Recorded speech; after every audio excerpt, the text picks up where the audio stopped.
નમસ્કાર, city live સાથે હું છું લખમા। સમાચારની શરૂઆત કરીએ તો અમદાવાદમાં 15 વર્ષના બાળકી આત્મહત્યા કરી હતી અને આ ઘટના ચકચારી ઘટના અમદાવાદથી અત્યારે સામે આવી રહી છે, જેની અંદર 15 વર્ષના બાળકની હત્યા કરવામાં આવી ચૂકી છે। ત્યારે મૃતકના ફોનમાં ધમકી અને ખંડણી આવતાની હત્યા અને ખંડણીના ફોન પણ આવતા હતા। ત્યારે 21 જાન્યુઆરીએ પોલીસનો સંપર્ક કરતા મૃતકના ફોનમાં ધમકી ભર્યા અને ખંડણી માંગતા ફોન કરતા હતા। ત્યારે મોબાઈલમાં ફોન કરનારા 2 નંબર મળતા તેની તપાસ પણ કરવામાં આવી હતી। સાયબર અને ઝોન 3ની ટીમે 3 આરોપીને પકડી પાડ્યા છે। અંકેશ, સન્ની અને મનોજ નામના આરોપીની ધરપકડ કરવામાં આવી છે। ત્યારે આ બનાવમાં અંકેશ મુખ્ય આરોપી છે, જેના બીજા 2ના એકાઉન્ટમાં રૂપિયા જતા હતા અને 1 રૂપિયાનું મેનેજમેન્ટ કરતો હતો। ત્યારે રૂપિયાની હેરાફેરી અંગે તપાસ પણ ચાલી રહી છે, જેમાં કેટલા ભોગ બન્યા છે તેના આધારે તપાસ અને ગુનો દાખલ કરવામાં આવશે। તો આ ઘટના અત્યારે અમદાવાદમાં બની ચૂકી છે, જેની અંદર 15 વર્ષના બાળકની હત્યા નિપજાવવામાં આવી ચૂકી છે। આજ મુદ્દે વધુ વિગતો સાથે અમારા સંવાદદાતા રવિ ભાવસાર અમદાવાદથી લાઈવ જોડાઈ ચૂક્યા છે। રવિ, સમાચાર અમદાવાદથી મળી રહ્યા છે। 15 વર્ષનું બાળક છે, તેને ધમકી ભર્યા કોલ આપવામાં આવતા હતા અને ત્યારબાદ તેની હત્યા, શું છે વધુ વિગત? જી બિલકુલથી જો વાત કરવામાં આવે તો થોડા દિવસ અગાઉ અમદાવાદના 15 વર્ષના જે યુવક છે, બાળક છે, તે બાળક દ્વારા સુસાઇડનો બનાવ છે તે સામે આવ્યો હતો ને ત્યારબાદ સમગ્ર ઘટનાક્રમ છે તે શરૂ થયો હતો। પોલીસે જ્યારે જે સગીર વયનો જે બાળક છે તે બાળકના મોબાઈલ તપાસતા સમગ્ર કૌભાંડ છે તે કૌભાંડ સામે આવ્યું હતું। જે સગીર વયનો જે બાળક છે તે બાળકને દ્વારા મધ્યપ્રદેશના શિવરાજપુરમાંથી 3 જેટલા જે લોકો દ્વારા જે એક્સટોર્શન છે તે સેક્સ એક્સટોર્શન છે તે કરવામાં આવ્યું હતું ને તેની પાસેથી ખંડણી છે તે ખંડણી માંગવામાં આવી હતી। જો વાત કરવામાં આવે તો સમગ્ર મામલે શહેર કોટડા પોલીસમાં અલગથી ફરિયાદ છે તે ફરિયાદ દાખલ કરવામાં આવી હતી। ત્યારબાદ શહેર કોટડા પોલીસ દ્વારા અલગ અલગ ટીમો બનાવીને મધ્યપ્રદેશ મોકલવામાં આવી હતી અને મધ્યપ્રદેશથી જે શિવરાજપુર છે તે શિવરાજપુરમાંથી 3 આરોપીઓને ઝડપી પાડવામાં આવ્યા હતા। જો વાત કરવામાં આવે તો તેમને અત્યાર સુધી એક આરોપીએ લગભગ 50 જેટલા જે લોકો છે તે 50 જેટલા લોકોને આ સમગ્ર સેક્સ એક્સટોર્શનના ભોગ છે તે ભોગ બનાવ્યા હોવાનું પ્રાથમિક તપાસમાં સામે આવ્યું છે। તે લોકો પાસેથી ગેરકાયદેસર રીતે તેમને બ્લેકમેલ કરીને તેમનો વિડીયો સોશિયલ મીડિયામાં નાખીને અથવા તો તેમનો વિડીયો તેમના પરિવારજનોને મોકલવાના નામે જે પૈસા છે તે પૈસા પડાવતા હતા। સમગ્ર મામલે હાલ તો જે શહેર કોટડા પોલીસ દ્વારા 3 આરોપીઓની ધરપકડ છે ધરપકડ કરવામાં આવી છે અને બીજા વધુ આરોપીઓની સંડોવણી છે કે નહીં તે અને તેમનો બેંક એકાઉન્ટ છે તે પણ તપાસવામાં આવી રહ્યા છે। એટલે કહી શકાય કે સમગ્ર કાંડમાં વધુ આરોપીઓ છે તે આરોપીઓની ધરપકડ થાય તેવી શક્યતાઓ રહેલી છે। જી રવિ, માહિતી સાથે જોડાવા બદલ ધન્યવાદ। તો આ સમાચાર અમદાવાદથી આત્મહત્યાનો બનાવ અમદાવાદમાં બની ચૂક્યો છે, જેની અંદર અંકેશ, સન્ની અને મનોજ નામના આરોપીની ધરપકડ કરવામાં આવી છે। વડોદરા શિક્ષણ સમિતિની 6 શાળાની બિલ્ડિંગનો નોટિસ આપી હોવાની વાત વાયુ વેગે પ્રસરતા મંતવ્યની ટીમ રિયાલિટી ચેક કરવા માટે ત્યાં ઘટના સ્થળે પહોંચી હતી। ત્યારે સયાજીગંજમાં આવેલી માધવરાય ગોખડવાલ મરાઠી શાળા ખાતે બિલ્ડિંગનો ઉપયોગ કરવો નહીં તેવી નોટિસ જોવા મળી હતી। શિક્ષણ સમિતિ ચેરમેન મનીષ પંડ્યાએ નોટિસની જાણ મીડિયા દ્વારા થઈ હોવાનું પણ જણાવ્યું હતું। ત્યારે માધવરાવ ગોખડવાલર મરાઠી શાળામાં આચાર્યને સીસીટીવી કેમેરાના ફૂટેજ બતાવી અને તપાસ કરી અને નોટિસ પણ લગાવી ગયું તેની તપાસ કરવાના આદેશો પણ આપવામાં આવ્યા છે। તો આ ઘટના વડોદરામાં બનવા પામી ચૂકી છે, જેની અંદર શાળાની બિલ્ડિંગોને નોટિસ ફટકારવામાં આવી હોય તેવી વિગતો મળતાની સાથે જ મંતવ્યની ટીમ છે તેના દ્વારા રિયાલિટી ચેકિંગ કરવામાં આવ્યું હતું। ત્યારે નોટિસ કોણ લગાવી ગયું છે તે પણ આ બિલ્ડિંગના જે પ્રિન્સિપલ છે તેમને ખબર નથી। વડોદરાના મનપા દ્વારા નોટિસ લગાવવામાં આવી છે। વડોદરાના મનપાએ શિક્ષણની આ બિલ્ડિંગ છે તેને નોટિસ ફટકારી દીધી છે। મંતવ્ય ન્યૂઝની ટીમ દ્વારા રિયાલિટી ચેકિંગ પણ હાથ ધરવામાં આવ્યું હતું। ત્યારે નોટિસ લગાવી અને જવાબદારીમાંથી હાથ અધર થતા હોય તેવા પ્રશ્નો પણ સામે આવી રહ્યા છે। નોટિસ કોણ લગાવી ગયું છે તેની પણ તપાસ સીસીટીવીના આધારે કરવામાં આવશે।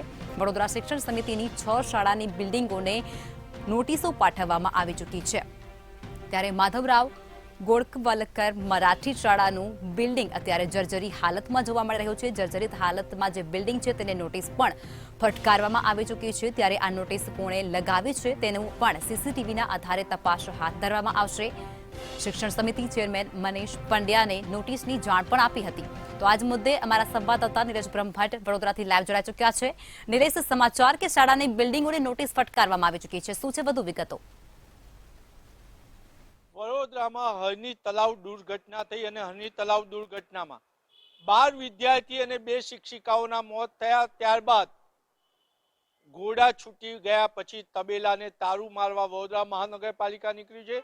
હવે તમામ બાબતોની નોટિસ ચિપકાવીને સંતોષ માની રહી છે. ત્યારે મંતવ્યની ટીમ પહોંચી છે. આવી જ એક નોટિસની રિયાલિટી ચેક માટે માહિતી મળી રહી છે. વડોદરા મહાનગરપાલિકા દ્વારા નગર પ્રાથમિક શિક્ષણ સમિતિની માધવરાવ ગોવલકર મરાઠી શાળાનું સ્ટ્રક્ચર ટેસ્ટ કરાવવું તેમજ સ્ટ્રક્ચર તાંત્રિક રીતે સક્ષમ ન હોવાનું તારણ આવે છે અને આ તારણના લીધે આ બિલ્ડિંગનો ઉપયોગ કરવો નહીં તેવી નોટિસ આપી છે. પરંતુ મહત્વની બાબત એ છે કે આ નોટિસ ઉપર નથી કોઈની સહી કે નથી કોઈનો સિક્કો, હુકમથી લખ્યું છે, પરંતુ કોનો હુકમ એ મોટો સવાલ છે. આજે વડોદરા મહાનગરપાલિકાએ આ બિલ્ડિંગનું સ્ટ્રક્ચર સારું નથી, તેનો સ્ટ્રક્ચર રિપોર્ટ ટેસ્ટ કરાવો તેવી નોટિસ આપી છે. પરંતુ મહત્વનો સવાલ એ ઉભો થાય છે કે આ નોટિસમાં શિક્ષણ સમિતિના ચેરમેનને પણ ખબર નથી. આ નોટિસ ચોંટાડી કોણ ગયું? વડોદરા મહાનગરપાલિકાનું તંત્ર આ નોટિસ ચોંટાડ્યું હોય તો શિક્ષણ સમિતિના ચેરમેન કે શિક્ષણ સમિતિની ઓફિસને નોટિસ કેમ નથી આપી તે મોટો સવાલ છે. શિક્ષણ સમિતિના ચેરમેનના જણાવ્યા અનુસાર આ નોટિસ કોણ બજાવી છે તે જ એક સવાલ ઉભો થાય છે. કારણ કે અધિકૃત રીતે હજુ પણ શિક્ષણ સમિતિને જાણ કરી નથી. ત્યારે આ નોટિસ પર અનેક સવાલો ઉભા થયા છે. શું ઉતાવળમાં શિક્ષણ સમિતિને નોટિસ આપવાની ઉતાવળમાં અને વહાલા દેખાવાની હોડમાં અધિકારી સિક્કો મારવાનું ભૂલી ગયો? અધિકારી મારવાનું ભૂલી ગયો? ખૂબ ગંભીર બેદરકારી કહેવાય અને આની તપાસની માંગ શિક્ષણ સમિતિના ચેરમેને પણ કરી છે. જીનીલેસ વિગતો સાથે જોડાવા બદલ ધન્યવાદ. તો સમાચાર વડોદરાથી. વડોદરાની શાળાની બિલ્ડિંગોની નોટિસ ફટકારવામાં આવી ચૂકી છે. નોટિસ ફટકારવામાં આવી ચૂકી છે, છતાં પણ નોટિસ કોના દ્વારા આપવામાં આવી ચૂકી છે તે પણ હજુ અકબંધ છે, તે પણ જાણકારી નથી. કારણ કે નોટિસની નીચે સાઇન કરતા જ અધિકારીઓ ભૂલી ગયા હોય તેવી પરિસ્થિતિનું નિર્માણ વડોદરામાં થઈ ચૂક્યું છે. વડોદરા મનપા દ્વારા નોટિસ તો લગાવવામાં આવી છે, પરંતુ આ નોટિસની સત્તાવાર જાહેરાત પણ કરવામાં નથી આવી અને નોટિસ લગાવી દેવામાં આવી છે. ત્યારે બાળકોના ભવિષ્ય સાથે ફરી એકવાર ચેડા થતા હોય તેવું વડોદરા ખાતે સાફ વર્તા રહ્યો છે. શાળાની બિલ્ડિંગોને નોટિસ ફટકારવામાં આવી ચૂકી છે.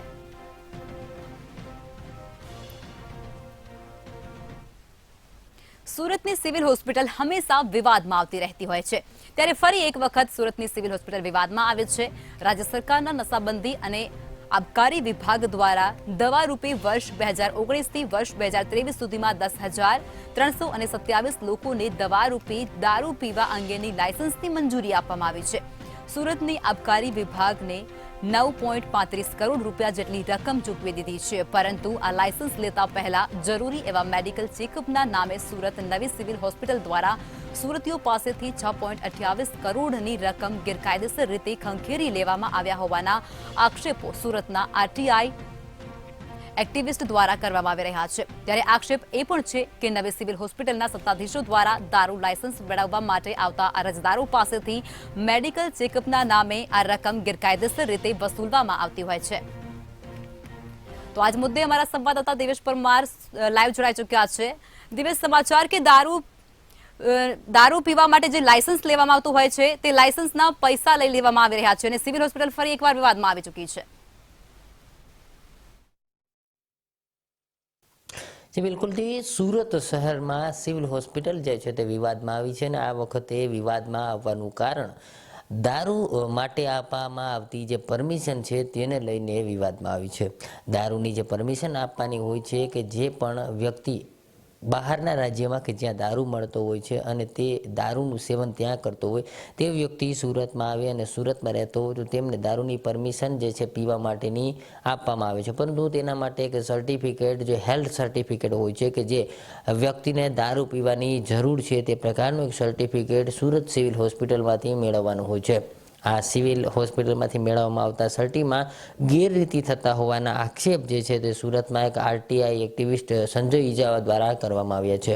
સંજય ઇજાવા દ્વારા આરટીઆઈ કરવામાં આવી હતી અને આરટીઆઈમાં ચોંકાવનારા તેમણે આક્ષેપો કર્યા છે કે જે પ્રકારે આ દારૂ માટેની જે હેલ્થ સર્ટિફિકેટ મેળવવામાં આવતું હોય છે તેમાં સિવિલ હોસ્પિટલમાં 6,000 ભરવામાં આવતા હોય છે, પરંતુ હાલ સિવિલ હોસ્પિટલમાં 10,000 રૂપિયા લેવામાં આવતા હોવાના આક્ષેપ પણ કરવામાં આવ્યા છે. મહત્વનું કહી શકાય કે સુરત શહેરની સિવિલ હોસ્પિટલ અવારનવાર વિવાદોમાં આવતી રહે છે, ત્યારે આ વખતે ફરીથી વિવાદમાં આવી છે. સમગ્ર ઘટનાની જો વાત કરવામાં આવે તો જે પ્રકારે રાજ્ય સરકારની નશાબંધી અને આબકારી વિભાગ દ્વારા જે દવા માટે થઈ અને જે દારૂ આપવામાં આવતો હોય છે તેમાં છેલ્લા 5 વર્ષની વાત કરવામાં આવે તો 10,327 જેટલા લોકોએ દારૂ પીવા અંગેના લાયસન્સ માટેની રજામંદી માંગી છે, જેને લઈને આ મંજૂરી માટે થઈને સુરતની જે આબકારી વિભાગ છે તેમને 9.35 કરોડ રૂપિયાની આવક થઈ છે. એટલે કહી શકાય કે જે પ્રકારે આ દવા માટે થઈ અને જે દારૂનું સેવન આપવામાં આવે છે અને તેની જ મંજૂરી માટે થઈ અને આ 9.35 કરોડ રૂપિયાની રકમ ચૂકવવામાં આવી છે, જેને લઈને સુરત સિવિલ હોસ્પિટલ દ્વારા સુરતીઓ પાસેથી 6.28 કરોડ રૂપિયા લેવામાં આવ્યા છે અને આક્ષેપ કરવામાં આવ્યા છે કે આ 6.28 કરોડ રૂપિયા ગેરરીતિથી ખંખેરવામાં આવ્યા હોવાના આ સનસનીખેજ આક્ષેપો સંજય ઇજાવાના છે. સંજય ઇજાવાએ જે પ્રકારે જણાવ્યું હતું કે છેલ્લા 10 વર્ષ દરમિયાન જે પ્રકારે ગેરકાયદેસર રકમ જે છે તે સુરત સિવિલ દ્વારા ઉલેસવામાં આવી છે અને ખાસ કરીને જે પ્રકારે જેટલા પણ લોકો છે તેમની પાસેથી અરજદારો જે આવતા હોય છે તેમની પાસેથી ગેરકાયદેસર રીતે રૂપિયા લેવામાં આવે છે. જે સમગ્ર વાત કરીએ તો છેલ્લા 5 વર્ષમાં 10,327 જેટલી અરજીઓ નવી સિવિલ હોસ્પિટલમાં મંજૂર કરવા માટે આવી છે, જેમાં અરજદાર દ્વારા 2,000 રૂપિયા જેટલી અધિનિયમ મુજબ નશાબંધી વિભાગને ચૂકવવામાં આવે છે.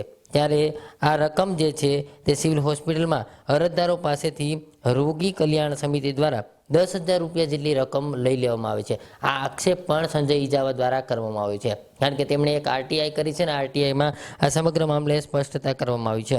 છેલ્લા 5 વર્ષ દરમિયાન દારૂ પરમિટના નામે 15 કરોડથી વધુની રકમ સુરતીઓ પાસેથી લઈ લેવામાં આવી હોવાના આક્ષેપ પણ સંજય ઇજાવાએ કર્યા છે.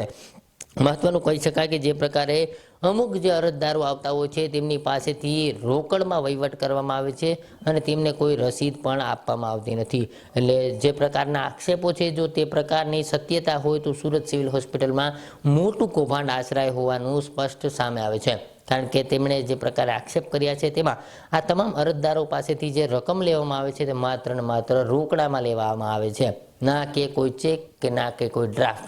કારણ કે રોકડમાં જે રૂપિયા લઈ અને તેમના આક્ષેપ છે તે પ્રમાણે રસીદ પણ આપવામાં આવતી નથી.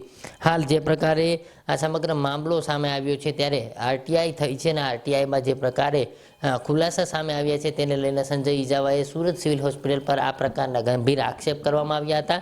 જોવાનું એ રહે છે કે આ આક્ષેપો જે છે કેટલી હદે યોગ્ય અને સ્પષ્ટ અને સાચા છે તે જોવાનું રહે છે, કારણ કે સુરત સિવિલ હોસ્પિટલ સતત ને સતત ઘણા સમયથી વિવાદમાં આવતી રહે છે. ત્યારે ફરી એક વખત આ પ્રકારે નશાબંધી અધિનિયમ એક્ટને લઈને જે દારૂ દવા માટે પીવામાં ઉપયોગમાં લેવાતો હોય છે તે માટે થઈ અને જે પ્રકારે પરમિશન આપવાની હોય છે તેમાં હેલ્થ લાયસન્સની જરૂર હોય છે અને તેના જ માટે થઈ અને સુરત સિવિલ હોસ્પિટલ નાણાં ખંખેરતી હોવાના આક્ષેપો સુરતમાં કરવામાં આવી રહ્યા છે. જી દિવ્યેશ, માહિતી આપવા બદલ ધન્યવાદ. સુરતની સિવિલ હોસ્પિટલ ફરી એકવાર વિવાદમાં સંપડાય છે.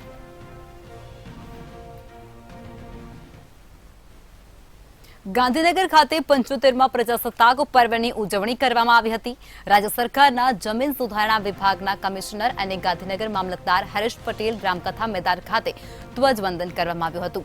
તો બીજી તરફ પ્લટૂન કેડર અને જીઆરડી અને સ્ટુડન્ટ કેડર દ્વારા આયોજિત પરેડ અને વિદ્યાર્થીઓએ રજૂ કરેલા સાંસ્કૃતિક કાર્યક્રમ આકર્ષણના કેન્દ્રો બની ચૂક્યા હતા. આ કાર્યક્રમમાં દેશભક્તિના ગીતો સાથે કાર્યક્રમનું આયોજન કરવામાં આવ્યું હતું. તો આજ મુદ્દે અમારા સંવાદદાતા ઉજ્જવલ વ્યાસ ગાંધીનગરથી લાઈવ જોડાઈ ચૂક્યા છે. ઉજ્જવલ, જે પ્રમાણે પ્રજાસત્તાક પર્વની ઉજવણી કરવામાં આવી છે, શું છે માહિતીઓ? સમગ્ર દેશ આજે પ્રજાસત્તાક પર્વમાં રંગીન બની ગયો છે. સમગ્ર દેશમાં આજે રાષ્ટ્રભક્તિનું વાતાવરણ ઊભું થયું છે. ગાંધીનગરની અંદર પણ રાષ્ટ્રભક્તિનું વાતાવરણ ઊભું કરવામાં આવ્યું હતું. જમીન સુધારણા વિભાગના સચિવ અને કમિશનર પી સ્વરૂપ દ્વારા આજે રામકથા મેદાન ખાતે ધ્વજવંદનનો કાર્યક્રમ આયોજિત કરવામાં આવ્યો હતો. આ કાર્યક્રમની અંદર લોકરક્ષક દળના જવાનો તેમજ એનસીસી કેડરના વિદ્યાર્થીઓએ સુંદર પ્રદર્શન કરી પરેડ કરી હતી. એટલું જ નહીં, નાના ભૂલકાઓએ પણ સાંસ્કૃતિક કાર્યક્રમ કરી અનોખી દેશભક્તિ જગાડી હતી. તો બીજી તરફ પી સ્વરૂપના હાથે આ વહીવટી તંત્રમાં સારી કામગીરી કરનારા કર્મચારીઓ અને શિક્ષકોને પણ પ્રશસ્તિપત્ર આપી તેમને સન્માનિત કરવામાં આવ્યા હતા. ગાંધીનગર રામકથા મેદાન ખાતે જિલ્લા તંત્ર દ્વારા યોજાયેલા 75મા સ્વાતંત્ર્ય પર્વ અંતર્ગત ખૂબ જ સુંદર આયોજન કરવામાં આવ્યું હતું. એટલું જ નહીં, સમગ્ર નગરજનો પણ આ કાર્યક્રમમાં ઉપસ્થિત રહ્યા હતા. પી સ્વરૂપે પોતાના મંતવ્યની અંદર એમ પણ કહ્યું હતું કે વડાપ્રધાનના 2047ના સ્વપ્નને સાકાર કરવા સૌએ કટિબદ્ધ બનવું જોઈએ. સ્વચ્છતા, પર્યાવરણ તેમજ રાજ્ય સરકાર અને કેન્દ્ર સરકારની વિવિધ યોજનાઓ તેમજ વિકસિત ભારત સંકલ્પ યાત્રા અંગે પણ પોતાના વિચારો કર્યા હતા અને તેમાં લાભાર્થીઓને મળેલા લાભની આંકડાકીય વિગતો પણ આપી હતી. આમ જોવા જઈએ તો ગાંધીનગરમાં આજે 75મા સ્વાતંત્ર્ય પર્વની દબદબાભેર ઉજવણી કરવામાં આવી હતી. જી ઉજ્જવલ, માહિતી આપવા બદલ ધન્યવાદ. ગાંધીનગરમાં પ્રજાસત્તાક પર્વની ઉજવણી કરવામાં આવી હતી.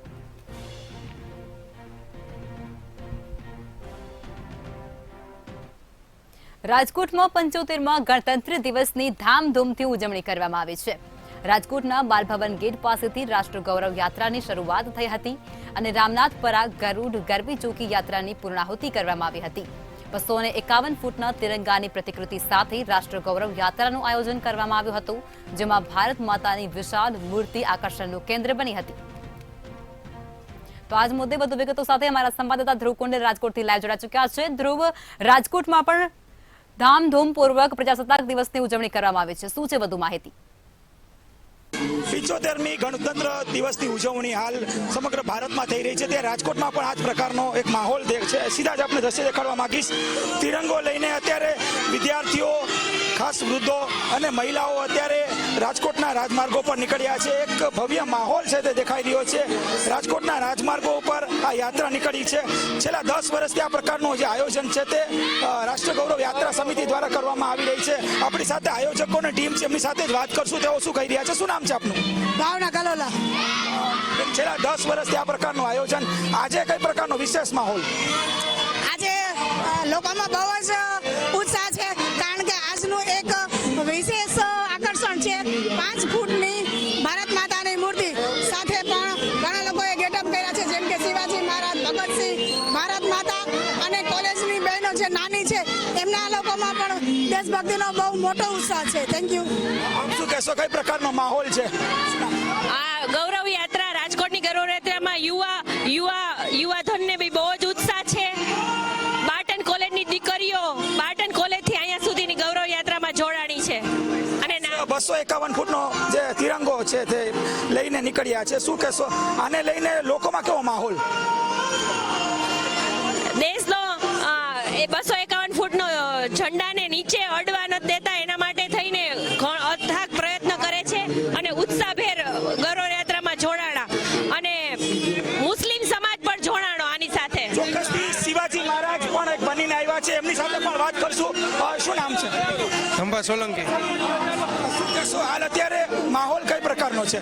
હાલ 26મી જાન્યુઆરી છે, તો આપણે પાત્રો ભજવેલા છે. એમાં શિવાજી મહારાજ, ભગતસિંહ, બધા અલગ અલગ દર વર્ષે પાત્રો ભજવી છે અને સ્વતંત્રતાની આપણા ધર્મ પ્રત્યે બહુ જ આગું નામ હતું, લઈને આપણે આ દિવસે યાદ કરવા જરૂરી છે. ચોક્કસથી ફરીથી આપણે દ્રશ્ય દેખાડવા માંગીશ. એક ભવ્ય દ્રશ્ય છે તે ક્યાંક દેખાઈ રહ્યો છે. હાલ અત્યારે એક માહોલ રાજકોટના માર્ગ, જે કહી શકાય કે રાજમાર્ગો ઉપર અત્યારે દેખાઈ રહ્યો છે. 251 ફૂટનો જે તિરંગો ધ્વજ લઈને અત્યારે વિદ્યાર્થીઓ, વૃદ્ધો, મહિલાઓ, યુવાનો નીકળ્યા છે. ખૂબ ઉત્સાહનો માહોલ છે તે ક્યાંક દેખાઈ રહ્યો છે. ખાસ તો આ પ્રકારનો માહોલ છેલ્લા 10 વર્ષથી ક્યાંક દેખાઈ રહ્યો છે અને આ વખતે કંઈક અલગ છે, કારણ કે જ્યારે અયોધ્યામાં શ્રી રામલલ્લા વિરાજ્યા છે ત્યારે તેનો પ્લોટ પણ ક્યાંક આ યાત્રામાં મૂકવામાં આવ્યો છે. જી ધ્રુવ, વિગતો આપવા બદલ ધન્યવાદ. રાજકોટમાં પણ ધામધૂમથી પ્રજાસત્તાક દિવસની ઉજવણી કરવામાં આવે છે. ભારત માતાની વિશાળ મૂર્તિ આકર્ષણનું કેન્દ્ર આ ટેબ્લોમાં બની હતી, ત્યારે રાજકોટમાં 75મા ગણતંત્ર દિવસની ખાસ ઉજવણી. તો સિટી લાઈવમાં અત્યારે બસ આટલું જ. વધુ સમાચાર માટે આપ જોતા રહો મંતવ્ય ન્યૂઝ. નમસ્કાર.